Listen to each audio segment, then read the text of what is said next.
Pemerintah mengatakan habis uang banyak. Saya katakan pemerintah tidak substansif. Ini salah KPU juga, Bawaslu. Tolong bikin terobosan dong, Pak. Yang jadi masalah itu di mana? Sekarang pemerintah juga lucu-lucu. Dulu mesti syarat, mesti ada pernah birokrasi, pernah apa syaratnya. Sekarang nggak boleh ada hubungan dinasti segala macam. Saya kira itu betul, tapi melanggar hak asasi manusia. Tetapi yang substansi mereka tidak bicarakan. Yang kita tidak mau itu kan kalau yang si koruptor ini yang jadi kembali, Pak. Untuk menguasai sumber daya alam dengan menjadi kepala desa dan ke bupati atau wali kota atau gubernur. Jadi bahaya sekali kalau pengusaha-pengusaha gelap ini bukan hanya membayar penguasa tapi menjelma menjadi penguasa sehingga dia menjadi penguasa hak. Nah, tetapi kalau Bapak bikin sistem dengan berdasarkan illicit enrichment tadi, kita ada selalu kalau calon kan mesti laporkan RHKPN, ada SPT pajak. Bapak-bapak ibu tidak serius. Saya waktu mau jadi gubernur, jadi bupati, cuma tunjukin stempel KPK saja, sudah laporkan kekayaan, sudah terima kok. Perjalanan karir Basuki Cahayapurnama di dunia bisnis hingga dunia politik mencatat kinerja yang dinilai baik. Dikenal tegas dan berani, pria yang biasa dipanggil Ahok atau BTP itu sudah menjajal posisi di bangku pemerintahan. Berawal dari jabatan Bupati Belitung Timur, Ahok memulai karir di bidang politiknya di tahun 2005. Terakhir, Ahok menjabat sebagai Gubernur DKI Jakarta pada tahun 2014 menggantikan Joko Widodo yang saat ini mengambil cuti panjang untuk menjadi calon presiden dalam pemilihan umum Presiden Indonesia 2014. Pak Ahok ini kan pengalamannya banyak banget. Jadi orang politik, orang partai, pernah duduk sampai Senayan. Sebagai eksekutif pernah jadi wakil gubernur, jadi bupati atau wali kota, jadi gubernur, jadi praktisi bisnis di BUMN. Juga, ini yang orang lain tidak punya, Pak Ahok pernah pertapa di Makobrimob, kata kakak dari mendiang Jaduk Ferianto itu di kanal YouTube Butet Kartarajasa seperti dikutip zonajakarta.com, Selasa tanggal 10 November tahun 2020. Andaikan Pak Ahok ini punya kesempatan jadi RI1, kira-kira apa yang paling signifikan untuk didandani atau direvolusi di negara ini? Menanggapi pertanyaan tersebut, Ahok sedikit tertawa hingga menjawabnya dengan serius. Langsung ada pemutihan dosa-dosa lama, supaya dari rezim ke rezim itu terus menjadikan ini semacam ATM, jawab Ahok. Siapa yang tidak pernah bersalah gitu? Dulu pernah saya sampaikan, imbuhnya. Selain itu, Ahok menyinggung terkait proses pemilihan kepala daerah Pilkada 2020 yang tengah berlangsung di berbagai daerah di Indonesia. Ahok menyebut jika seharusnya para calon pemimpin daerah itu melaporkan total kekayaannya agar rakyat tahu. Lalu pilkada seluruh Indonesia, siapapun yang ikut harus bisa membuktikan secara terbalik hartanya. Kalau kamu mengatakan warisan harta orang tua, oke minimal rakyat tahu kenapa kamu punya harta sekian puluh miliar. Ya kamu tinggal diklaim ini warisan milik ayah saya, mantan pejabat ini, rakyat yang putuskan, terangnya. Ahok menilai jika anak dari pejabat yang melakukan korupsi kemungkinan tidak akan korupsi juga. Ada pembuktian terbalik sesudah itu. Lalu kita masih asumsi anak pejabat yang korup pun belum tentu korup. Belum tentu dia tidak punya hati melayani rakyat, belum tentu dia tidak punya hati menolong yang miskin dan membutuhkan pertolongan, jelasnya. Ahok akan sapu bersih mafia-mafia atau tikus-tikus busuk yang ada di negeri ini. Kalau mau bikin negara tikus, silahkan pindah ke padang gurun sana, bikinlah satu negara dengan budaya baru. Negara kita ini cukup membuat warganya sejahtera kalau tidak ada hama atau tikus yang menggerogoti lumbung-lumbung kita. Masalahnya sudah mengakar, akarnya ada yang serabutan dan ada yang lain. Sampai Pak Jokowi sangat sulit untuk menelusurinya. Terlalu banyak persoalan di bangsa kita ini.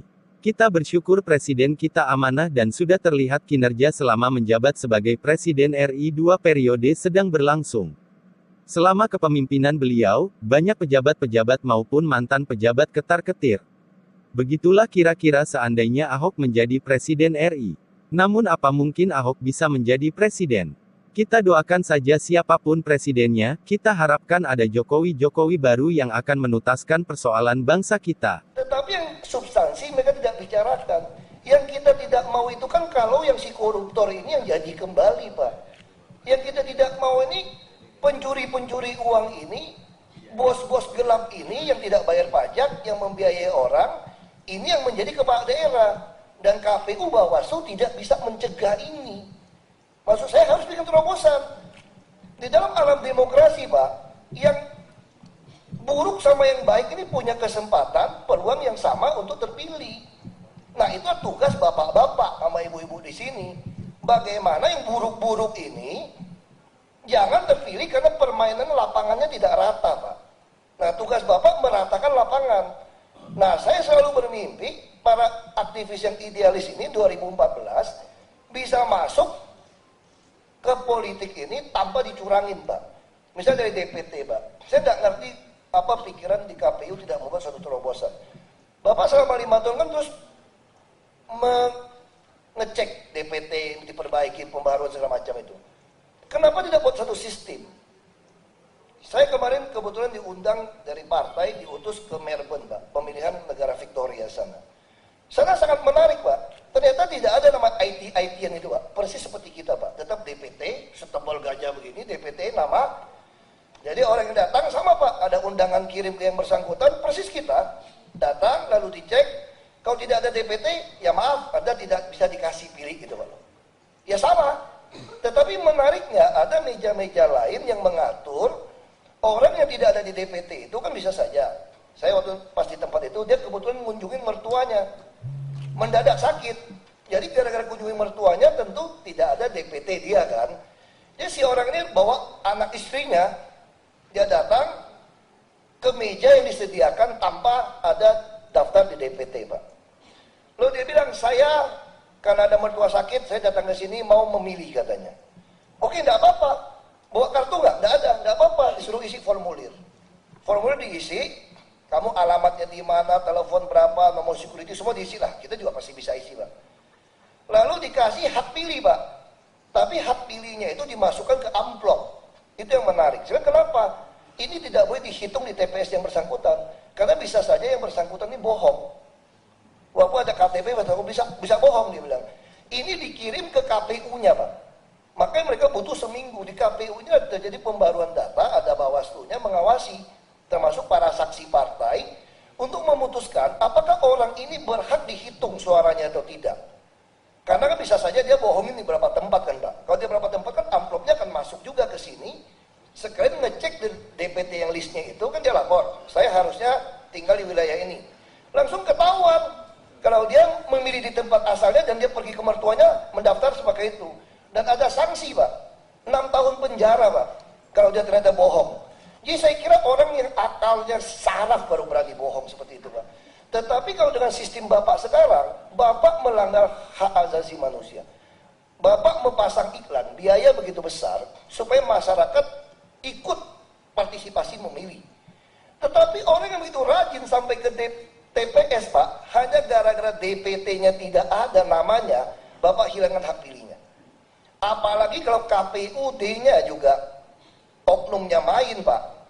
Seperti saya kan alamin dulu, Pak. DPT itu kosong, Pak. Siapa yang datang perlu diisi tangan. Bapak boleh cek, Pak. Pemilihan Gubernur Bangka Belitung itu isi tangan, Pak. Hampir semua DPT-nya itu. Isi tangan. Tidak ada di dalam list tertulis. Jadi itu sangat-sangat keterlaluan. Jadi apa? Berarti bapak-bapak membuat permainan lapangan tidak rata, yang buruk yang terpilih, Pak. Itu dari sisi pendaftaran DPT.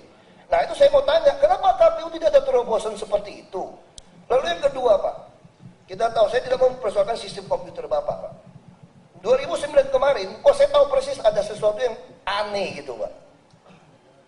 Satu kecamatan di Kabupaten Belitung, saya dari sana, Pak.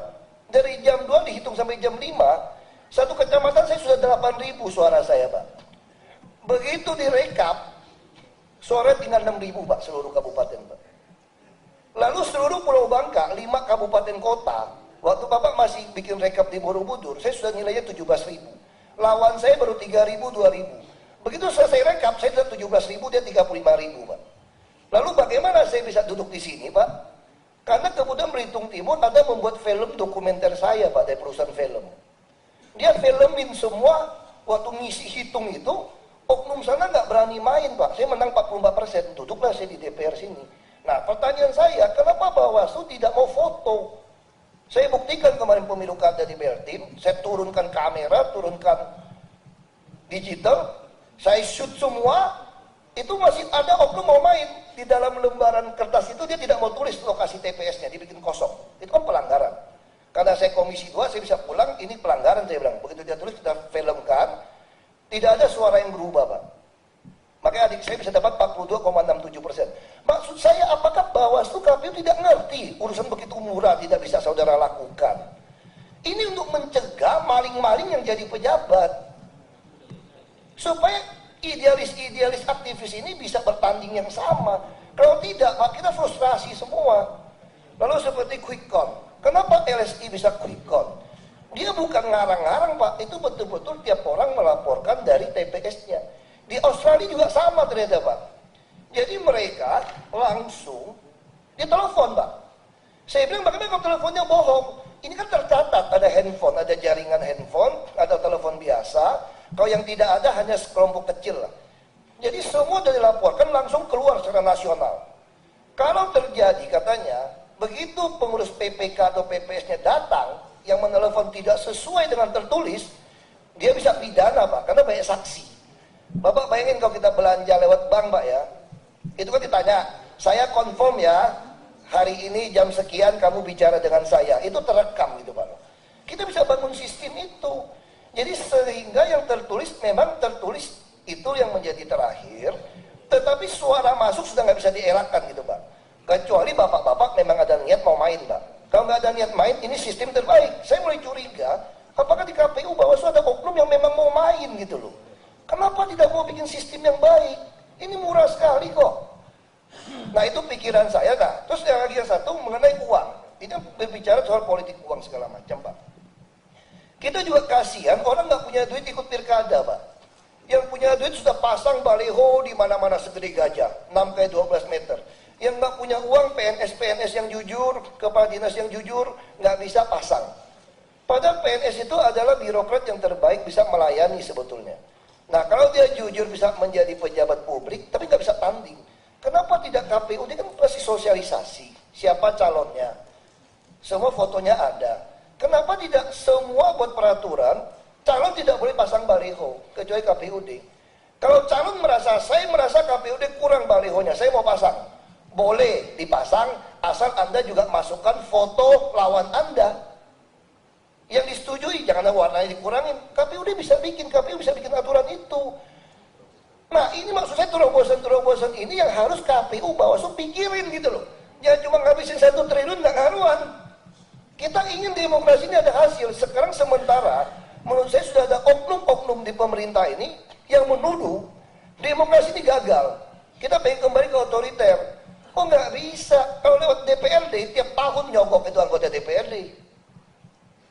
Yang kaya DPRD. Nah terus yang ini di depan terakhir, Pak. Ini terobosan supaya permainan lapangannya merata, Pak ya. Kita sudah meratifikasi konvensi PBB melawan korupsi, Pak. Itu di Undang-Undang Nomor 7 tahun 2006, itu namanya itu pasal itu illicit enrichment, kekayaan yang tidak wajar, Pak.